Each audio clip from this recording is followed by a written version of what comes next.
Bismillahirrahmanirrahim. Assalamualaikum warahmatullahi wabarakatuh. Alhamdulillahirabbil alamin wassalatu wassalamu ala asrofil anbiya'i wal mursalin wa ala alihi wa sahbihi ajmain. Amma ba'du. Rabbi shrah li sadri wa yassir li amri wahlul 'uqdatam min lisani yafqahu qawli yafqahu ya'lam. Alhamdulillah, pada kesempatan kali ini saya masih diberikan kesempatan untuk membuat sebuah video lanjutan dari video sebelumnya, yaitu mata kuliah praktikum sistem basis data, yang pada kesempatan kali ini saya akan membuat sebuah video tentang fungsi dari agregat. Nah, fungsi agregat ini itu merupakan bagian dari salah satu fungsi dari DML gitu ya.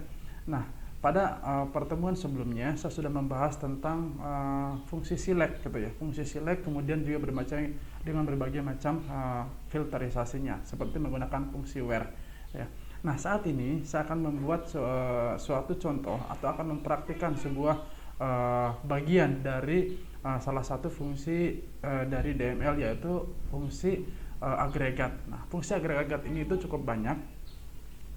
Di antaranya ada fungsi sum, kemudian ada juga fungsi count, ada juga fungsi average, ada juga fungsi max, dan juga ada fungsi min. Nah, insya Allah pada kesempatan kali ini saya akan membahas semua bagian dari bagian-bagian yang sudah saya sebutkan tadi. Nah, yang pertama adalah fungsi ekspresi sum. Nah, fungsi sum ini itu berfungsi untuk mencari total nilai keseluruhan yang terdapat pada suatu field yang bersifat numerik. Artinya, untuk membuat suatu fungsi sum ini itu ada salah satu syaratnya, yaitu salah satu syarat untuk field yang akan disumkan itu harus berupa numerik. Jadi bukan lagi berupa string atau varchar atau yang lainnya, tetapi harus berupa numerik. Artinya harus berupa angka, karena yang bisa dijumlahkan tersebut adalah hanya atribut-atribut angka saja. Di sini ada sebuah contoh tabel. Ada misalnya ada tabel, saya lihat di sini tabel nilai ya. Ada NIM, ada kode MK, kemudian ada midnya, kemudian ada juga finalnya. Nah, di sini itu tentunya yang dapat kita sumkan itu hanya ada dua atribut ini saja. Yang pertama atribut mid, yang kedua atribut final. Nah, dua atribut inilah yang dapat kita sumkan atau dapat kita jumlahkan atau dapat kita totalkan nilai isi dari masing-masing atribut tersebut. Nah, kemudian saya akan membuat sebuah contoh untuk masing-masing dari bagian tersebut gitu ya. Ini ada sebuah teorinya. Teorinya untuk membuat sum itu adalah select sum dalam kurung mid, total mid from nilai. Artinya yang akan kita sumkan ini itu adalah midnya. Coba kita lihat, ini ada atribut mid yang akan kita totalkan. Jadi sum mid total mid from nilai. Nah, artinya nanti kita akan membuat suatu penjumlahan total untuk atribut mid. Nah, bagaimana praktiknya? Saya akan coba praktikkan di sini untuk sebuah contoh. Nah, saya akan tampilkan dulu dari tabel nilai ya. Select bintang from nilai.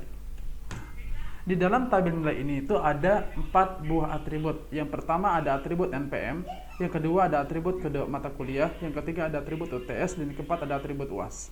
Nah, dari keempat atribut ini yang dapat kita gunakan menggunakan fungsi sum atau ekspresi sum adalah hanya ada dua, yaitu atribut atau field UTS dan juga atribut atau field UAS. Nah, kedua inilah yang dapat kita gunakan untuk ekspresi sum.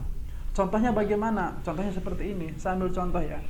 Saya tolong jumlahkan seluruh nilai total UTS untuk mahasiswa misalnya yang ber-NPM 1001. Jadi ada sebuah perintah, tolong totalkan, tolong jumlahkan total nilai UTS untuk NPM 1001. Terserah mata kuliahnya apa saja. Terserah mata kuliahnya mau SBD, mau PSBD, mau Pancasila, mau agama, dan lain-lain, terserah.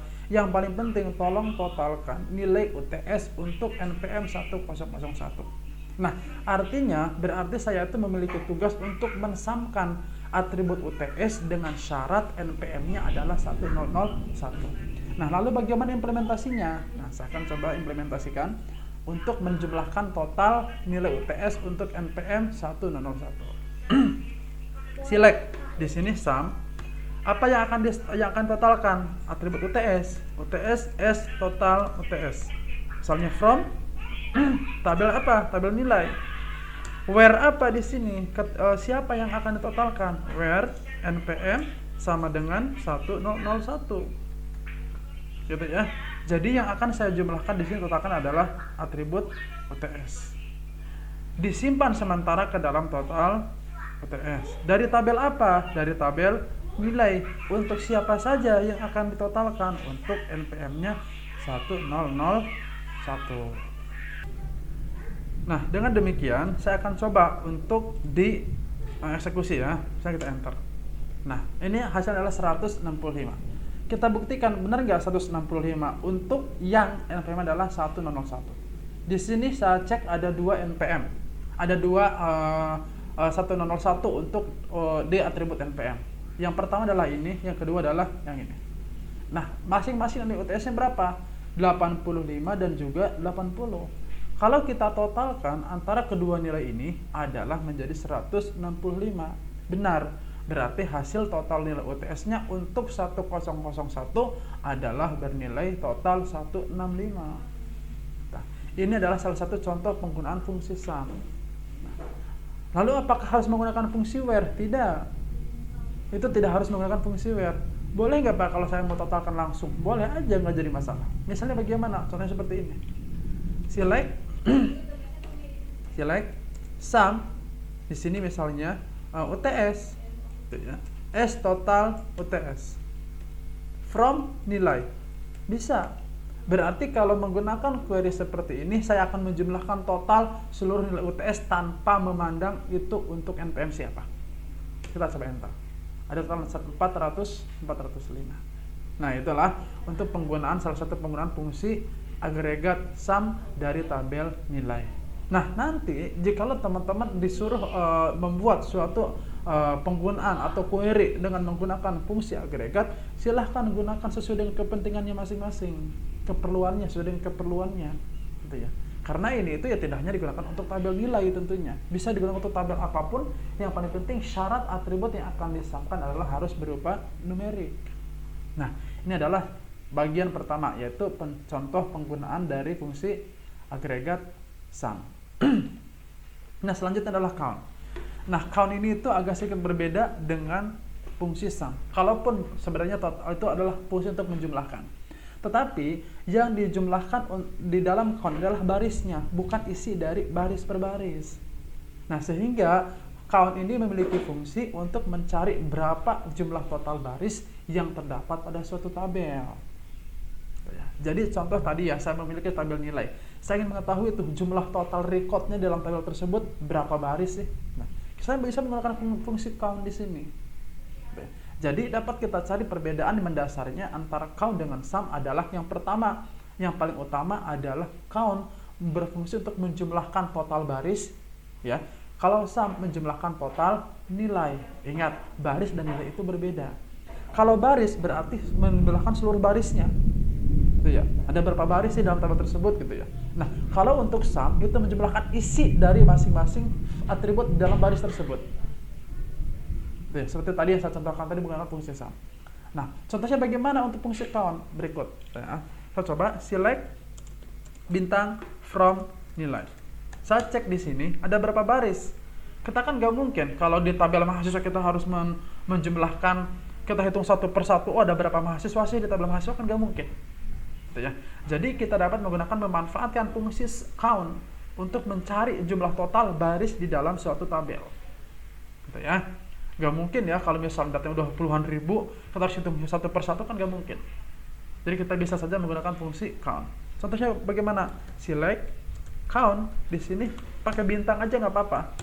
Ya, bintang from misalnya nilai. Enter. Sorry ya. Nah, di sini ada select near from nilai. Nah, sorry. Select, ini ada kesalahan ya. Salah untuk menuliskan selectnya ya. Nah, di sini select count bintang from nilai. Nah, oh berarti untuk di tabel nilai ini tuh ada 5 baris. Buktikan, bener nggak ada 5 baris? Coba kita hitung di sini. Ya. Yang pertama ada 1, ada 2, ada 3, ada 4, ada 5. Ada 5 baris. Berarti ya, itu untuk total keseluruhan isi dari tabel nilai. Pak, bisa nggak kalau saya ingin mengetahui total baris untuk berdasarkan filtrasi tertentu? Bisa. Contohnya bagaimana? Contohnya, Pak, saya ingin tahu dong berapa baris sih untuk si NPM ini itu di dalam tabel nilai. Bisa. Contohnya bagaimana? Seperti ini. Ya. Select, misalnya, select count bintang from nilai where, di sini menggunakan fungsi where npm sama dengan 1001, misalnya seperti itu, enter. Oh, ada 2, coba kita buktikan, benar nggak ada 2? Nah, coba kita buktikan, benar tidak ada 2. Nah, kita cek di sini, cek yang npm-nya 101, ini 101, benar, ini 101. Oh, ini salah, ini pun salah, ini pun salah. Berarti benar, total untuk baris, total baris untuk yang NPM yang 101 adalah ada 2. Nah, itu adalah salah satu contoh penggunaan dari fungsi count atau untuk menjumlahkan baris dari suatu tabel. Oke, itu adalah untuk fungsi count yang kedua. Nah, yang ketiga, average. Average ini itu digunakan untuk mencari nilai rata-rata pada suatu field bersifat numerik. Ini syaratnya pun ada ya. Tadi syaratnya untuk average itu, pokoknya kalau syarat untuk perhitungan, syarat untuk fungsi aritmetika, baik penjumlahan, baik pengurangan, baik penjumlahan total, baik untuk rata-rata itu harus numerik. Ya bentuknya bebas, apakah nanti mau desimal ataupun mungkin integer ya terserah, yang paling penting numerik aja, nilai, berupa angka gitu ya. Nah, jadi contohnya bagaimana? Nah, saya tadi kan sudah memiliki tabel nilai di sini. Select bintang from nilai. Kita lihat. Nah, saya ingin tahu nih. Saya ambil contoh ya. Tolong teman-teman gambarkan di dalam bayangan teman-teman. Bayangkan seandainya yang ada di dalam tabel ini itu adalah untuk kelas misalnya A1, ambil contoh. Kelas A1 misalnya gitu ya. Jadi di kelas A1 itu sudah didata nilai-nilainya. Sudah dimasukkan semua seluruh nilai mahasiswa. Nah, saya ingin tahu nih, rata-rata nilai UTS untuk kelas A1 ini berapa sih? Kan begitu? Ya kan ya? Nah, kalau mau begitu, kita tinggal menggunakan fungsi average, rata-rata nilai dalam satu kelas. Pak, boleh nggak Pak nanti kalau saya ingin tahu nilai rata-rata untuk per mahasiswa? Bisa, sangat mungkin. Nah, sekarang kita coba dulu untuk nilai rata-rata per kelas. Oke, gini ya caranya ya. Ini kan ada 5 data nih. Sekarang rata-rata untuk seluruh kelas. Select gitu ya. Average UTS, sebutkan nama atributnya yang akan kita cari nilai rata-ratanya. S rata-rata. S rata-rata misalnya gitu ya. From nilai. Nah, berarti saya akan mencari nilai rata-rata seluruh nilai yang ada dalam tabel nilai. Nilai UTS maksudnya. Saya akan mencari nilai rata-rata nilai UTS di dalam tabel nilai. Enter. Oh, rata-rata yang 80. Kita bisa dibuktikan nggak? Bisa. Coba ya. Coba kita buktikan di sini bareng-bareng. Kita hitung ya satu persatu nilainya. 85 ditambah 80 ditambah 80 ditambah 85 ditambah 75. Totalnya ada berapa? 405. Sekarang dibagi 5. 81. Benar enggak? Benar. 81 di sini pun 81. Ini match. Nah, berarti fungsi average itu adalah untuk mencari nilai rata-rata dalam suatu atribut tertentu. Itu ya. Nah, lalu bagaimana Pak caranya? Saya ingin tahu nih, si A ini itu nilai rata-ratanya berapa sih nilai UTS-nya? Kan si A kan pasti ada UTS-nya, ada Pancasila, ada PSBD, ada SBD, dan mungkin lain-lain kan gitu ya.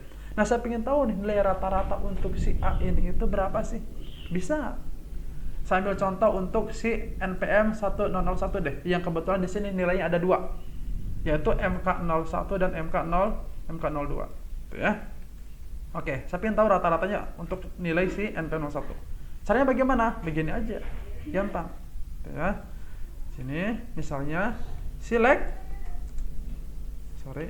select average UTS, S rata-rata, from nilai, where, nah ini penting nih, NPM-nya berapa? 1001. Coba saya bawahin ya, from nilai, where NPM sama dengan 1001.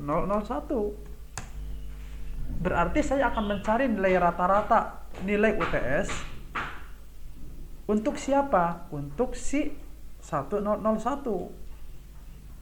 Berarti yang akan dijumlahkan apa saja? MK01 dan MK02. Ada dua yang akan dijumlahkan, berarti total ini nih. Nah, rata-ratanya berapa sih? Gitu ya. Nah, kita coba sekarang hitung rata-ratanya. Oke? Nah, coba kita hitung rata-ratanya. So, di sini kita enter 82,5. Ingat 82,5. Kita cek di sini rata-ratanya. Benar tidak? Coba di sini kita select dulu semuanya, select from nilai. Nah, 82,5 saya tandain. Saya tandai di sini 82,5. Nah, sekarang kita cari rata-ratanya.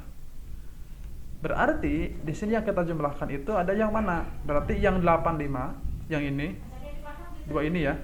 Nah, coba kita jumlahkan. 85 ditambah ya, ditambah 80. Coba sama dengan dibagi 2 sekarang. Bagi 2. Oke. Nah, 82,5 match ya. Nah, ini match. Nah, sama. Nah, itu adalah salah satu contoh penggunaan fungsi rata-rata atau APG atau average dari satu tabel. Syaratnya itu adalah harus numerik atau berupa bilangan. Nah, jadi bisa secara keseluruhan, bisa juga menggunakan filterisasi. Nah, itu adalah salah satu penggunaan contoh dari fungsi average di dalam tabel. Oke, kita ke next slide. Sekarang nilai maksimum. Nilai maksimum itu berfungsi untuk mencari nilai tertinggi dari suatu field yang bersifat numerik. Ini pun syaratnya harus numerik. Begitupun untuk minimum. Jadi kalau saya ingin tahu nih dari tabel nilai ini itu siapa sih yang memiliki nilai paling tinggi misalnya di kelas ini misalnya gitu ya. Bisa. Tuh ya. Caranya bagaimana? Seperti ini caranya. Tuh ya. Misal begini, kita udah cek nih. Ada nilai tertinggi di sini berapa nih? Nah, saya nilai UTS dulu ya, belum nilai UAS ya. Saya ingin tahu nih nilai tertinggi untuk nilai UAS itu siapa aja sih kan gitu ya. Tuh ya. Nilai tertingginya, atau mungkin untuk UAS ya, untuk UAS di sini ya. Saya ingin tahu nilai tertinggi untuk UAS itu siapa. Berarti kalau begini, saya harus mikir max di sini. Coba kita select max, kemudian kurung buka, cantumkan nama atributnya, berarti UAS. S misalnya nilai maksimum, from nilai. Jadi saya di sini sebutkan atributnya dari tabel apa. Itu, ya. Saya coba enter. Sini. 90. Ini 90. Nah, gitu. Ya. Nah, kalau saya ingin mencari nilai minimum sebaliknya, sama. Tinggal ganti aja nih kata max menjadi kata min. Select min dalam kurung UAS. S nilai minimum from nilai. Coba kita enter. Nah, 78. Siapa 78? Nah, ini. Nah. Itu. Ini adalah salah satu penggunaan fungsi agregat dari dalam tabel. Ada, tadi kita sudah belajar tentang sum, sudah belajar tentang count, sudah belajar juga tentang average, gitu ya, rata-rata, dan ada juga belajar tentang maksimum dan minimum. Nah, saya kira itu ya yang saya akan sampaikan di video singkat kali ini.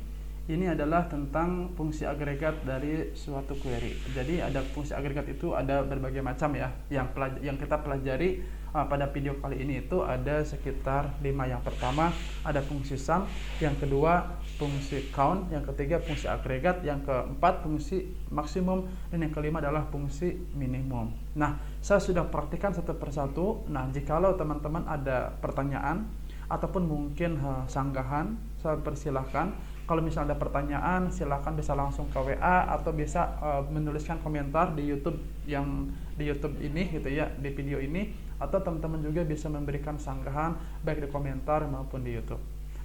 Baik di komentar YouTube maupun di ke WA secara langsung. Saya persilahkan, dan saya pasti sangat terbuka sekali untuk menerima sanggahan, kritikan ataupun mungkin komentar ataupun bahkan pertanyaan. Ya, demikian dari saya untuk video kali ini. Mudah-mudahan ada manfaatnya. Kalaupun video yang saya buat kali ini adalah cukup singkat sekali gitu ya, tentang fungsi agregat, mudah-mudahan ada manfaatnya. Bila taufiq wal hidayah. Wassalamualaikum warahmatullahi wabarakatuh.